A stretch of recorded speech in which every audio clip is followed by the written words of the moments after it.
ఆ అకౌంట్లో మెనూలోకి వెళ్ళి కిబో అకౌంట్లో మెనూలో 10వ కాలంలో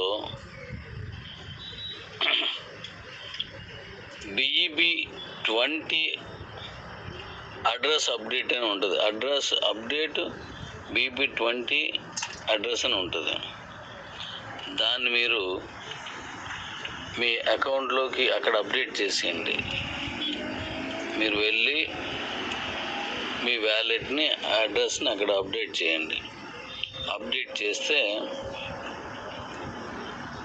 ఆ తర్వాత దాని నుంచి కాయిన్స్ ఎలా ఇంటర్నేషనల్కి వెళ్తాయి అనేది నేను మళ్ళీ మీకు వివరంగా మళ్ళీ చెప్తాను. 2 రోజుల్లో, అంటే రేపు ఎల్లుండు లేదా మరొక రోజు తీసుకోండి. మీరు అడ్రస్లు పెట్టేసుకోండి, అందరికీ తెలియజేయండి. అంటే ఇప్పుడు ఆ సిస్టమ్ని ఇప్పుడు నేను ఇది పెట్టాను, దాన్ని మీరు అవన్నీ పెట్టేసుకోండి. అయితే ఇక్కడ గ్యాస్ ఫీ అని ఉంటుంది ఒకటి. అంటే తెలిసిన వాళ్ళకైతే ఆల్రెడీ తెలిసి ఉంటుంది, తెలియని వాళ్ళ గురించి చెప్తున్నాను. ఆ గ్యాస్ ఫీ అనేది ఒక్కొక్కసారి ఒక్కొక్కలా ఉంటుంది. 1 కాయిన్ పంపించుకున్నా, 100 కాయిన్స్, 1,00,000 కాయిన్స్ పంపించినా, ఎన్ని పంపించినా ఒకటే ఫీ ఉంటుంది. ఇన్ని కాయిన్స్కి ఇంత అని ఉండదు అన్నమాట. పర్సెంటేజ్లోనూ అలా ఉండదు. కాబట్టి అది ఒక్కొక్కసారి ఒక్కొక్కలా ఉంటుంది. ఒకసారి తక్కువ ఉంటుంది, ఒకసారి ఎక్కువ ఉంటుంది, ఇంకొకసారి బాగా ఎక్కువ ఉంటుంది, ఒకసారి బాగా తక్కువ ఉంటుంది. అది ఒకేలాగా ఎప్పుడూ ఉండదు. ఆ BNBని వేసుకొని చేయాలి. అయితే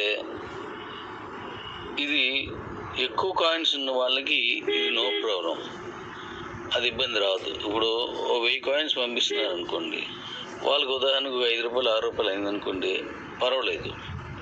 కానీ 1 కాయిన్ పంపించుకున్నోడు కూడా 5-6 రూపాయలు అంటే కాయిన్ రేటు మనం ఎక్కువ రేటుకి వెళ్ళిపోయిన తర్వాత అయితే ఒకటైనా తీసుకుంటాం. ఇప్పుడు ఆ ఎక్కువ రేటుకి వెళ్ళాలంటే మనకు కొంచెం టైం పడుతుంది. ఇప్పుడు మనం చేస్తున్న ఈ డెవలప్మెంట్స్ అన్నింటి వల్ల అక్కడికి వెళ్తుంది. అప్పటి వరకు వెయిట్ చేయాలి. కాబట్టి ఇది కామన్గా ఎలాగైతే అందరూ పంపించగలుగుతారో ఇప్పుడు నేను దాని మీద వర్క్ చేస్తున్నాను. ఎందుకంటే ఇవి మన ఎక్స్చేంజ్లు కావు, వేరే ఎక్స్చేంజ్లోకి ఈ అడ్రస్ల్లో ఆ వ్యాలెట్ల ద్వారా మనం పంపించాలి. కాబట్టి అవి మన కంట్రోల్లో ఉండవు. ఇంటర్నేషనల్ ఎక్స్చేంజ్లన్నీ మన కంట్రోల్లో ఉండవు కదా, మీకు తెలుసు. అలా దాన్ని పంపించడానికి ఇంకా సులువైన మార్గం ఏది ఉందో నేను చూస్తున్నాను. ఈ 3 రోజుల్లో మీరందరూ పెట్టేసుకోండి. ఎంత వీలైతే అంతమంది KYC చేసిన అందరూ పెట్టుకోండి. అలా పెట్టేసుకుంటే నేను ఎలా పంపించాలి, ఎలా చేయాలి, ఎంత గ్యాస్ ఫీ కట్ అవుతుంది, దానికి ఏం చేయాలి అన్నీ మీకు ఇస్తాను. కాబట్టి ఇది అందరికీ తెలియజేసి మీరు చేసుకోండి. Thank you. అలాగే డాడీస్,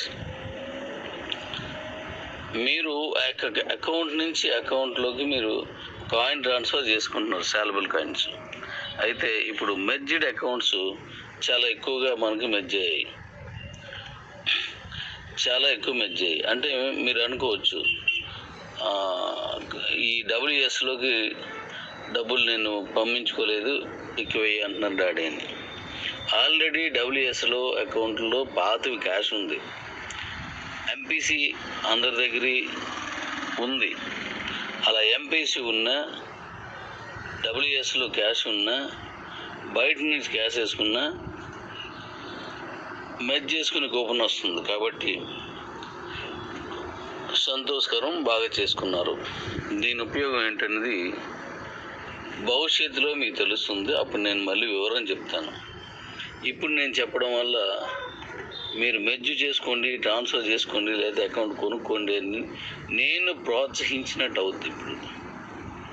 కాబట్టి దాని గురించి నేను ఇప్పుడు మాట్లాడను, దాని టైం వచ్చినప్పుడు చెప్తాను. అయితే విషయం ఏంటంటే, మీరు మెర్జ్ చేసుకున్న అకౌంట్లో నుంచి మీరు 10, 5, 20, 1, 100 మీరు ఎంతో కొంత చేసుకున్నారనుకుందాం. ఆ అకౌంట్లో నుంచి ఉన్న శాలబుల్ కాయిన్స్ అవి మంత్లీ వచ్చినవి కావచ్చు, ఇయర్లీ వచ్చినవి కావచ్చు, లేకపోతే ఈఎంఐకి వచ్చినవి కావచ్చు. ఇవన్నీ మీ మెయిన్ అకౌంట్లోకి ట్రాన్స్ఫర్ చేసుకునే ఆప్షను నేను ఇంకా ఇవ్వలేదు. అది రేపు ఇస్తాను. అంటే అయిపోయిన వెంటనే నేను చెప్తాను, మీరు తొందరపడద్దు, వెంటనే మీరు చేసుకుంది. కానీ ఈ ముందు ఈ కాంట్రాక్ట్ అడ్రస్ అన్నీ పెట్టేసుకుంటే అది దాని గురించి చెప్పేసరికి ఇది ఇచ్చేస్తాను అనమాట. అంటే అది కూడా 1-2 రోజులు ఇచ్చేస్తాను అన్నది. మీరు మెయిన్ అకౌంట్లో పంపించుకోవచ్చు ఇవన్నీ. అయితే మీరు మెయిన్ అకౌంట్లో మీ మెర్జ్ చేసుకున్న అకౌంట్లో నుంచి మెయిన్ అకౌంట్లోకి పంపించుకున్నప్పుడు ఎటువంటి కాయిన్ కట్ అవ్వదు, ఏ రుసుము ఉండదు. కానీ మన అకౌంట్ నుంచి వేరే వాళ్ళ అకౌంట్లోకి పంపిస్తున్నప్పుడు మాత్రం గతంలో మాదిరిగానే 2.5 కట్ అవుతాయి. 10 అకౌంట్లు మీకు ఉన్నాయి. ఆ 10 అకౌంట్లో మీ మెయిన్ అకౌంట్లో తెస్తున్నారు. ఒక అకౌంటే ఉంది మీకు, మీ మెయిన్ అకౌంట్ ప్లస్ ఒకటి మెర్జ్ చేసుకున్నారు. అప్పుడు కానీ ఎక్కువ అకౌంట్లు ఉన్నప్పుడు కానీ చేసుకునే దానికి ఎటువంటి రుసుము, ఎటువంటి కాయిన్ కట్టింగ్ ఉండదు. కాబట్టి దీన్ని అందరికీ తెలియజేయండి. ఈ విషయాన్ని మీ కింద స్థాయి వాళ్ళకి అందరికీ చెప్పండి. మీకు మరికొన్ని అప్డేట్స్ మళ్ళీ వస్తుంటే అవన్నీ కూడా మీకు చెప్తూ ఉంటాను. మన ప్రధానమైన వాటిలన్నింటినీ క్యూర్ చేసుకుంటూ వెళ్ళిపోతున్నాం. ఇంక నాకు తెలిసి 3-4 కంటే ఎక్కువ ఇందులో మనం చేయాల్సింది లేవు. అన్నీ ఫ్రీ అయిపోతాయి. ఇంటర్నేషనల్లీలోకి అన్ని కాయిన్స్ మీరు పంపించుకునేది అన్ని రకాల ఆప్షన్స్ కూడా వచ్చేస్తాయి. Thank you all.